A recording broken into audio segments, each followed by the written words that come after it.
Гостеприимная Абхазия – это проект, направленный на поиск, поддержку и реализацию перспективных идей в сфере туризма Республики Абхазия. Конкурс включает в себя несколько этапов. В первую очередь регистрация и заполнение анкеты, прохождение онлайн-курсов, дистанционное тестирование, акселератор проектов в индустрии гостеприимства.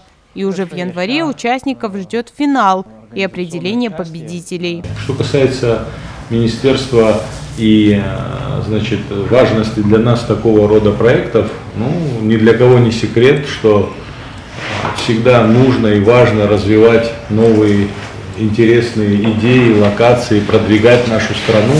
И бесспорно то, что для нас этот конкурс подспорье для того, чтобы и дальше развивать и улучшать сферу туризма в нашей стране.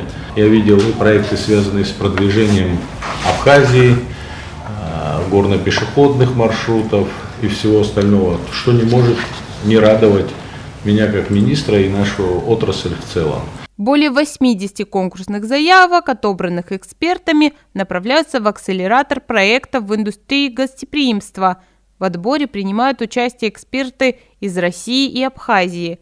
То есть поданные участниками идеи будут доведены до стадии полноценных проектных предложений. С 15 по 18 декабря пройдет очный этап в городе Сухум, а также запланирован выезд для ознакомления с реальной бизнес-моделью. Хочу сказать, что в результате конкурсных заявок мы наблюдаем, что участие принимают не только действующие представители туристической индустрии, но очень много людей, ранее не задействованных в данной отрасли. Я хочу также сказать, что у нас в январе будет проведен финал и определение победителей. Количество этих победителей будет зависеть от степени проработанности, актуальности, жизнеспособности и в целом значимости для туриндустрии критериям. Финал конкурса «Гостеприимная Абхазия» запланирован на конец января, начало февраля 2026 года.